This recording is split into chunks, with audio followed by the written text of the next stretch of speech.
قال له نفهمك في واحد الحاجه راك ما فهمهاش. قال له هذاك الراجل اش غادي تفهمني؟ قال له نفهمك شكون هما الناس اللي موتى وحيين بالنسبه ليك. قال له نفهمك شكون هما الناس اللي حيين وموتى بالنسبه ليك وليا. وهنا صح، هذا واحد الراجل كيتمشى بوحدو، ما عنده لا صاحب لا حبيب من غير الله. غادي كيتمشى ويتلقى واحد السيد درويش. قال له يا الشريف انا راني مهموم ونتمشى بوحدي في هاد الدنيا وما عندي لا صاحب ولا حبيب.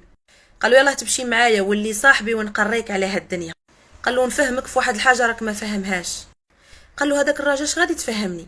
قال له نفهمك شكون هما الناس اللي موتى وحيين بالنسبه ليك.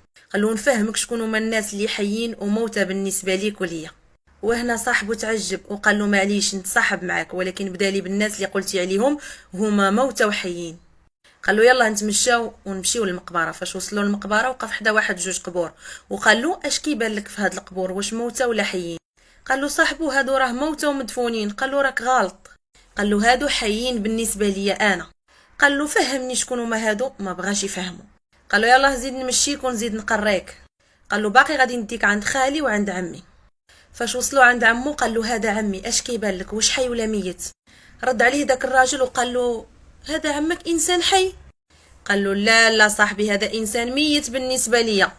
وصاحبه هنا تعجب، قال له يا صاحبي فهمني. قال له بلاتي ونفهمك، مازال نديك عند خالي. وداه عند خالو. خالو كان انسان لاباس عليه هو وعمو.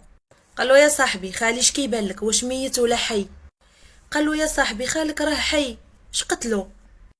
قال له خالي ميت صاحبي. وهنا صاحبه تعجب وقال له هنا نسالي وحتى تفهمني.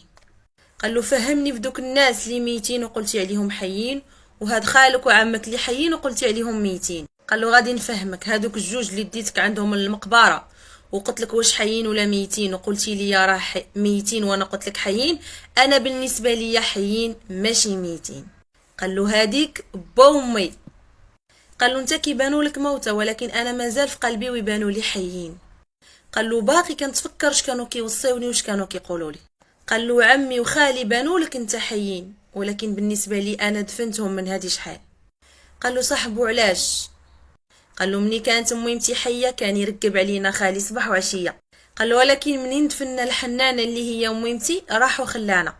قال له ما بقاش يسول فينا ولا يسقسي علينا.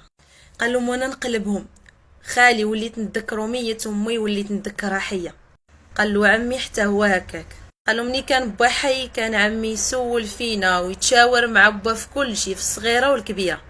قال له يسول علينا صباح وعشيه ويقولنا كي دايرين يا ولاد خويا العزاز. قال ولكن مني مات با ما زادش دار علينا. قال له هنا قلبت الحي بالميت، الميت ولا حي والحي ولا ميت.